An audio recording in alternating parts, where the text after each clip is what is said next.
Welcome to our latest explainer. Today, we're jumping right into something truly fascinating. We're taking a deep dive into the treatment for a new documentary series all about the Indianapolis 500. And we're not just looking at a race here, we're going to explore a century-long saga of tearing metal, absolute groundbreaking innovation, and just pure, unfiltered human drive. Right off the bat, the docuseries uses this incredible phrase, 500 miles of human will. I mean, that sets the stakes immediately, doesn't it? We aren't talking about a casual Sunday drive. We are talking about the visceral danger and the sheer, almost unthinkable grit required to conquer one of the most punishing tracks on Earth. Out there, it's about survival exactly as much as it's about speed. So, that brings us to the massive question we really need to understand today. And it's the central mystery this treatment is trying to answer. What does it actually take to survive the Brickyard? To figure that out, we're going to trace the epic, chronological hero's journey of the Speedway itself, tracking its wild evolution from a super deadly experiment into a massive international phenomenon. Let's get right into Chapter 1, The Crucible of the Brickyard. We're stepping all the way back to the smoke-choked dawn of the American automotive boom to meet a visionary named Carl Fisher. Fisher had this wild, seemingly impossible dream to build a massive 2.5-mile track right in Indiana. You see, he realized American auto manufacturers desperately needed a giant proving ground if they were ever going to compete with that sophisticated European engineering. But the track's physical evolution, well, it was incredibly fast and honestly, incredibly treacherous. Back in 1909, it was initially built from crushed stone and tar. And yeah, that proved catastrophically dangerous, leading to some truly fatal crashes. So later that exact same year, Fisher makes this absolutely audacious gamble. He paved the entire massive oval with 3.2 million 10-pound bricks, officially forging the legendary Brickyard. By 1911, the stage was finally set for the inaugural 500-mile race. And that 1911 race brings us to our very first great human rivalry. Picture this. Driver Ralph De Palma looks at his rival, Ray Haroon, who, by the way, had decided to race his Marmon Wasp completely solo, and De Palma just looks at him with utter contempt. Back then, drivers always carried a riding mechanic just to watch for overtaking vehicles.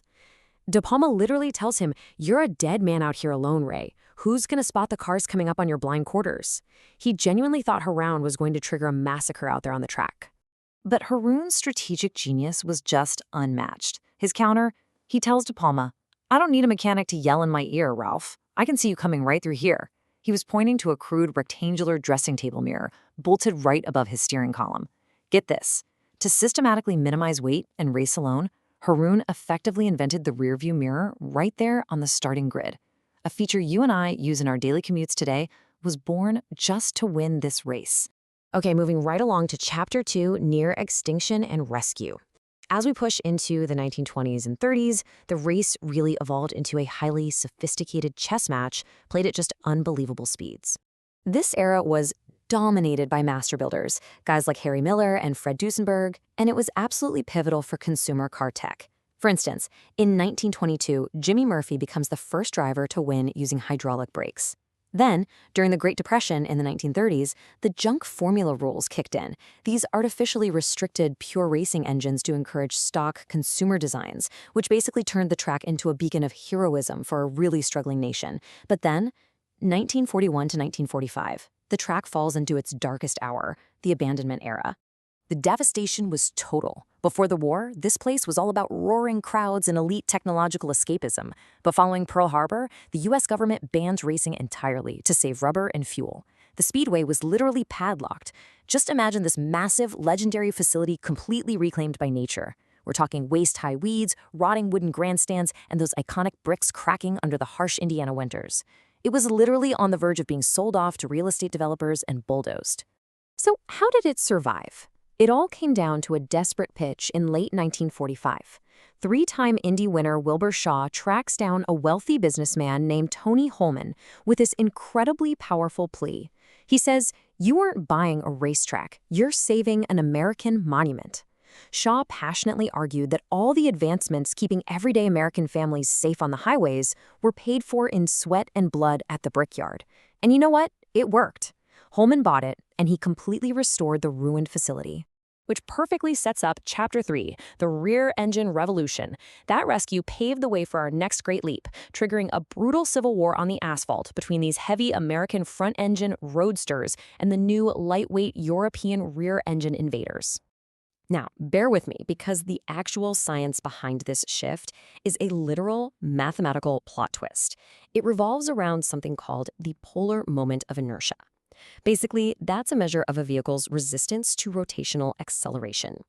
Innovators like Jack Brabham and Jim Clark figured out that by taking the engine weight and shifting it behind the driver, they could drastically reduce this resistance. It all comes down to a simple physics equation that completely transformed the sport.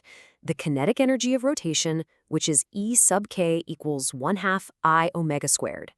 It sounds super academic, right? But practically, by lowering that I, the moment of inertia, these new lightweight cars could literally slice through corners at speeds that previously seemed to violate the laws of friction. It transformed traditional blue-collar racers into these daring test pilots dealing with immense aerodynamic downforce, and it rendered those heavy front-engine beasts completely obsolete almost overnight. But as you can guess, the American establishment didn't just quietly accept this. Legendary driver A.J. Foyt expressed his muscular, blue-collar skepticism toward British designer Colin Chapman's razor-thin Lotus car. Foyt scoffed at him, saying, "You really think that little tin toy is going to survive 500 miles of pounding against our concrete walls? It looks like a roller skate." Colin Chapman's response, though, an absolute, calculated engineering mic drop. He coolly replied, "My car doesn't intend to hit the walls. It intends to move around them so quickly that your heavy tractor won't even be in its rearview mirror." Honestly, it perfectly encapsulated the changing of the guard in open-wheel racing. All right, let's jump to Chapter 4, Fracture and Modern Rebirth. Because this constant evolution eventually brings us to the sport's darkest modern chapter, the 1996 split and the really hard-fought road back to glory. So it's 1996. Conflicting corporate philosophies led a guy named Tony George to form the Indy Racing League, breaking right away from kart. And this triggered a grueling 12-year war that diluted the talent pool, completely split television ratings, and deeply fractured the fan base. It was a tough time. But thankfully, by 2008, open-wheel racing finally reunited, setting the stage for an incredibly uplifting, high-octane comeback. Out of all that turmoil and the tragedies that unfortunately came before it, emerged some profound modern safety innovations. We're talking the safer barrier system, the vital aeroscreen cockpit protection, advanced carbon fiber construction, and hyper-competitive telemetry. These advancements allowed the sport to transition safely into the ultra-competitive modern era we see today under racing titan Roger Penske. And just like Ray Harun's rearview mirror a century ago, the crucial safety tech engineered here eventually trickles right down to protect you and me in the cars we drive every day. Today, the sheer scale of the event is almost incomprehensible. 350,000 screaming spectators, forming a massive canyon around the track. Think about that. That is a population of a major city, all crammed into one place. Imagine the electric energy of 33 pristine machines separated by fractions of a second, just waiting to hurtle into history in front of a crowd that massive. And they aren't just cruising. Try 230 miles per hour. The docuseries treatment literally puts you right in the driver's seat as the car exits turn 4, tracking alongside the legendary yard of bricks at a speed that just entirely defies human instinct. It's a velocity that is almost impossible to wrap your head around unless you are standing right there feeling the wind.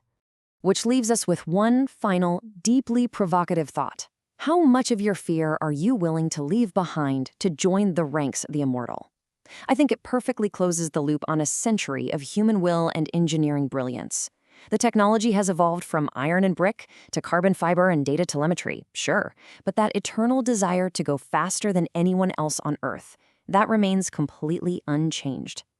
Thanks so much for joining me on this incredible journey through the Brickyard today. Keep learning, keep exploring, and I'll catch you on the next explainer.